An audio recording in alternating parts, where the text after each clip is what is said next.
All right, so my time kind of got broke up there. I think it's been a half an hour. I set the video to post, and it did post. It was only 4 minutes and something. Got a bit interrupted, but I think I knew where I was at. So there was a reason why I was talking about the culinary school and stuff. I'm trying to tell you what I was doing in 2018. So from May to August, we did the culinary. September, I switched into business school. I did September, October, November, December. I did business school. I passed 3 culinary courses. In business school, how many courses did I pass? I only passed 1. I took like 5 or 6 courses and I only passed 1 of them. Right? And I think I failed one of them and the other ones I dropped. I failed. Yeah, anyways, that's not a big deal. So anyway, I passed 1 course of the business course. And here I am telling you about money every day. Isn't that funny? Anyways, I was smoking weed. What happened was that in September of 2018, they legalized recreational marijuana, which meant that marijuana was 100% legalized. You can carry 30 grams of marijuana with you. If you have some kind of receipt or something to show that it was legally purchased, you can even show your card that you're registered with a recreational marijuana company or something. But you can have legally 30 grams of marijuana with you. You know what I mean? It's if you think about it, if for somebody who smokes weed every day, it's an allowance for you to have 1 gram every day for the month. You know what I mean? But at one time you can carry 30 grams of weed with you. Right? It's pretty good, no? That's pretty nice. So I was smoking weed every day. First I was smoking weed, and then I flirted with marijuana in 2016. I flirted with marijuana. I was doing some crazy shit. I mean, literally, I was pulling stunts, and I'm not joking about that. I'll talk about it. At one point, I climbed up to a high spot, maybe a couple of stories high, higher than a couple of stories, and I literally jumped down. Literally, not joking about that. I was fine though. I didn't get hurt that bad. But I didn't get hurt because I did the fall wrong or I jumped wrong. I did everything right. I shouldn't have. I had an injury. I shouldn't have had that injury. But I was smoking weed, right? And when I was smoking weed, I felt good. I was kind of getting into this other realm and understanding other things, and it was fun while it lasted. It was fun while it lasted. So 2018 it legalized. So I started smoking weed again in September. So I went to college September, October, November, December. And those 4 months I was smoking weed every day.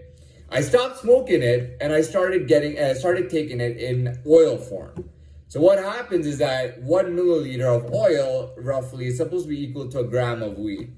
So what I found was that I would take the oil, I would take 2 milliliters, which is 2 grams, and I would take it when I woke up, once in the middle of the day, and once at night. So I was literally high 24/7 for 4 months straight.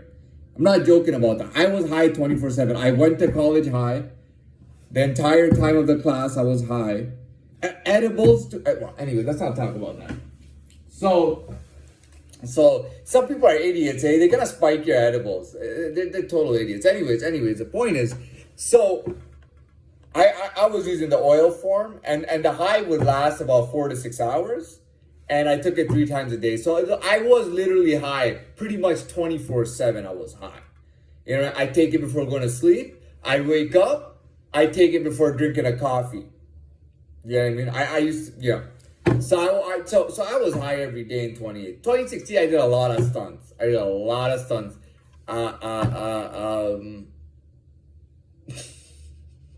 Well, I can't talk about it, obviously. I can't talk about all the shit I did because, to be fair... Okay, so I'll tell you something. So I was arrested at one point while I was high in 2016. And when they took me into the jail... they took me into the police station, the holding cell. And I hear an officer saying, apparently there was such and such crime that occurred about an hour or a couple hours ago. And that was my crime, but I didn't say anything. But he was saying, apparently there's been somebody called in some kind of crime, which I didn't say anything, but I was sitting in my holding cell and I heard him say it. I wasn't smiling, I was scared, to be very honest. I was like, holy shit, what if they pin it on me? but they didn't pin it on me, okay? Because I wasn't found anywhere near of the scene. And it wasn't, I don't do bitch-made crimes. I don't snatch purses or sexual or anything like that. I don't do bitch-made crimes. If I'm gonna do come on, man, what was that? I did actually get charged for a bank robbery, and it's all there. You see the document and everything. They have a video and all that of it, and I've seen the video too in black and white. They played it at my one of my hearings, one of my bail hearings when I was coming from jail. So I saw the video of me jumping over the counter and getting, give me the money, give me the money, give me the money, taking the money and taking this one out with me or whatever. By the way, I knew the bank manager and the girl. The girl was a teller. I shouldn't talk about that, but whoever, I won't say girl or boy, but the teller, I knew who the teller was, and I knew who the bank manager was. I had talked to them multiple times before, but I was wearing a mask, and they didn't point me out. They didn't, in their witness statements, all they said was that a 6'1" Latino male came in and robbed our bank. They said it was a Latino male because his accent was Spanish. Like he had a Latino accent and he was a Latino male. Now, I had just come back from Colombia 6 months prior. So I had been speaking Spanish for the 6-7 weeks I was there. I'd been speaking Spanish every day. So I kind of picked up a little bit of the accent. So they thought I was a Latino male that robbed the bank. That's what they told the police, that it was a 6'1" Latino male. Anyways, so I'm in the holding cell in 2016, and it's for a different crime. And it's for a different crime. And then I hear that, apparently there was this crime in some area. Now, I committed about 3 or 4 different crimes, somewhere. But one of them was being called on upon. I didn't get caught for it, which is good. Just give me 1 second.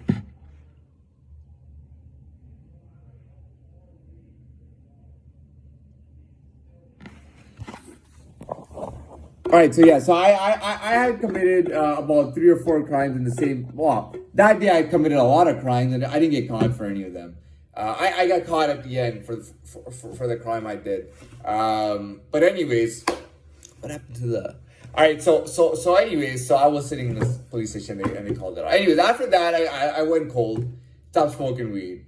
I was on house arrest and everything, and it was hard to smoke weed. You know what I mean? So I couldn't smoke weed. 2018 they legalized it, and I was going to college. All day I was high all day. I was just using you get a bottle of concentrated THC oil, and you just take it and you just put it under you put it under your tongue. You're high. It takes longer to get high. Now, when you smoke weed, you get high faster, and the high goes away faster. With the oil, it takes longer for you to feel high. So I would take it at 7 a.m. By 8:30 a.m. I was high and having a coffee. And I love mixing coffee. I love mixing coffee and marijuana. So I was high all 24/7.